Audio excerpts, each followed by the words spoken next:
It is June 1994.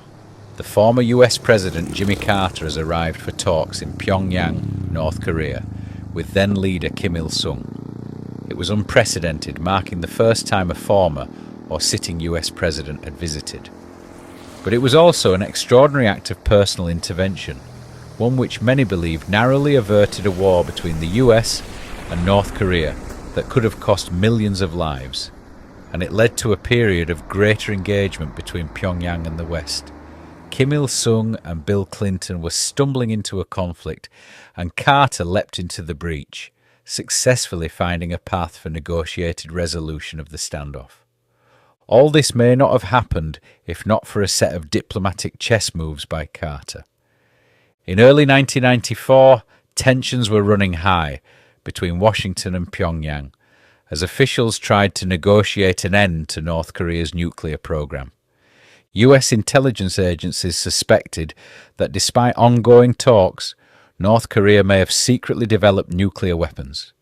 Then, in a startling announcement, North Korea said it had begun withdrawing thousands of fuel rods from its Yongbyon nuclear reactor for reprocessing.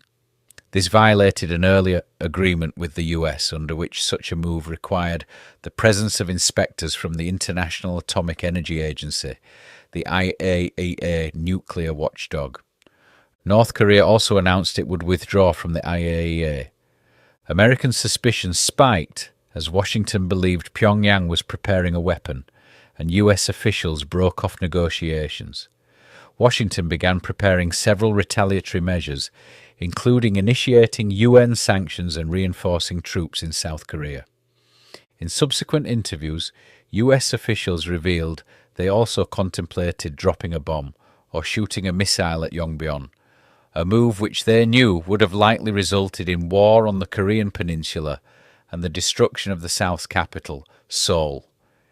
It was in this febrile atmosphere that Carter made his move. For years, he had been quietly wooed by Kim Il-sung, who had sent him personal entreaties to visit Pyongyang. In June 1994, upon hearing Washington's military plans and following discussions with his contacts in the US government and China, North Korea's main ally, Carter decided to finally accept Kim's invitation. "I think we were on the verge of war," he told a US reporter years later. "It might very well have been a second Korean War, within which 1 million people or so could have been killed, and a continuation of the production of nuclear missile material, if we hadn't had a war." Carter's visit was marked by skillful diplomatic footwork and brinkmanship. First, Carter had to test Kim's sincerity. He made a series of requests, all of which were agreed to, except the last. Carter wanted to travel to Pyongyang from Seoul across the demilitarized zone, the DMZ, a strip of land that acts as a buffer between the two Koreas. Their immediate response was that no one had ever done this for the last 43 years, that even the United Nations Secretary General had to go to Pyongyang through Beijing. "Well, I'm not going then," he said. A week later, Kim caved. The next step for Carter was harder, convincing his own government to let him go. Robert Gallucci, the chief US negotiator with North Korea at the time, later said there was discomfort in almost all quarters about the US essentially subcontracting its foreign policy to a former president. Carter first sought permission from the State Department, who blanked him. Unfazed, he decided to simply inform then US President Bill Clinton that he was going no matter what. He had an ally in Vice President Al Gore, who intercepted Carter's communication to Clinton. He called me on the phone and told me if I would change the wording from "I've decided to go" to "I'm strongly inclined to go," that he would try to get permission directly from Clinton. He called me back the next morning and said that I had permission to go. The trip was on. So on 15th June 1994, Carter crossed over to North Korea, accompanied by his wife Rosalind, a small group of aides and a TV crew. Meeting Kim was a moral dilemma for Carter. He had despised Kim Il-sung for 50 years. He had served in a submarine in the Pacific during the Korean War and many of his fellow servicemen were killed in that war, which he thought was precipitated unnecessarily by him. So he had very serious doubts about Kim. When he arrived, though, he was treated with great deference. Kim was obviously very grateful that President Carter had come. Over several days, the Carters had meetings with Kim, were taken on a sightseeing tour of Pyongyang, and went on a cruise on a luxury yacht owned by Kim's son, Kim Jong-il. Carter discovered his hunch was right. North Korea not only feared a US military strike on Yongbyon, but was also ready to mobilize. Kim's advisers were asked specifically if they had been making plans to go to war, and they responded very specifically, "Yes, we are." North Korea could not accept the condemnation of their country and the embarrassment of their leader, and that they would respond. I think this small and self-sacrificial country and the deep religious commitments that you had, in effect, to their revered leader, their great leader as they called him, meant that they were willing to make any sacrifice of massive deaths in North Korea in order to preserve their integrity and their honour, which would have been a horrible debacle in my opinion, Carter later shared. Carter presented a list of demands from Washington as well as his own suggestions. They included resuming negotiations with the US, starting with direct peace talks with South Korea, a mutual withdrawal of military forces, and helping the US find remains of US soldiers buried in North Korean territory. He agreed to all of them, and so I found him to be very accommodating, Carter said.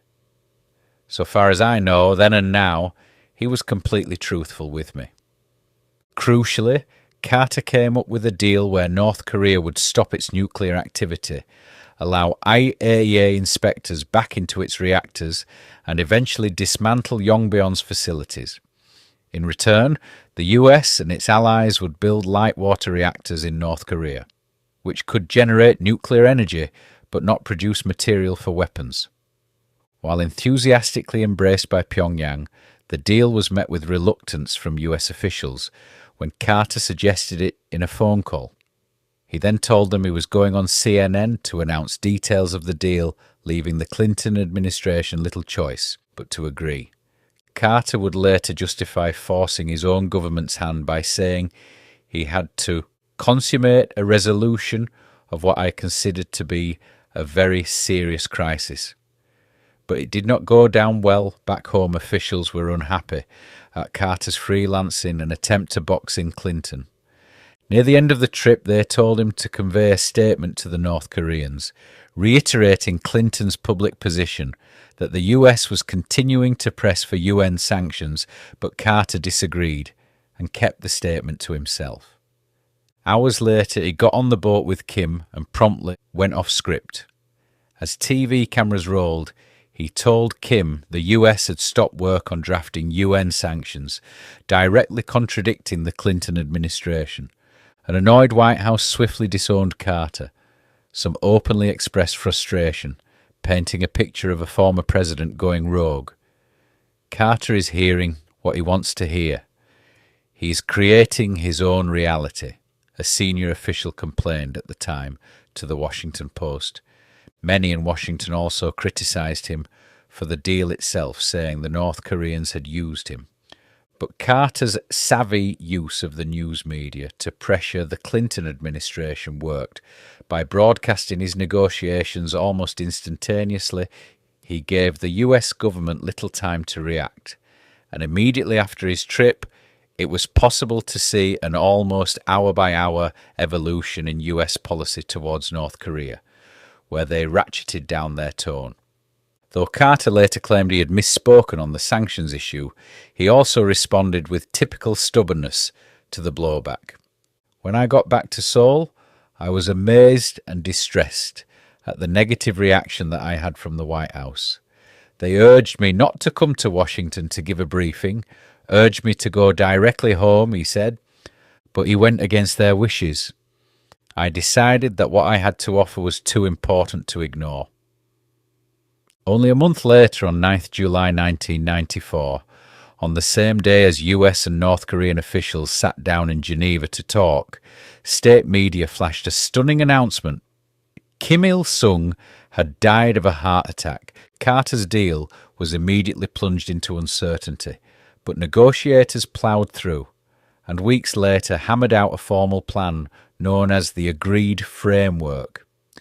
Though the agreement broke down in 2003, it was notable for freezing Pyongyang's nuclear program for nearly a decade. Carter was, more or less, pushing on an open door in North Korea. It was Washington that was the bigger challenge. If anything, Carter's intervention helped stop the freight train of US decision-making that was hurtling toward a cliff. Carter's visit was also significant for opening a path for rapprochement, which led to several trips later, including one in 2009, when he travelled with Clinton to bring home captured US journalists. He is also credited with paving the way for Donald Trump's summit with Kim Jong-un, Kim Il-sung's grandson, in 2018, as Carter made it imaginable that a sitting US president could meet with a North Korean leader. That summit failed, and in the long run Carter's trip did not succeed in removing the spectre of nuclear war, which has only grown.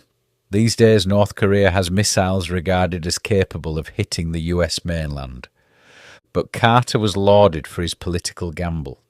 It was in sharp contrast to his time in office, when he was criticised for being too passive on foreign policy, particularly with his handling of the Iran hostage crisis.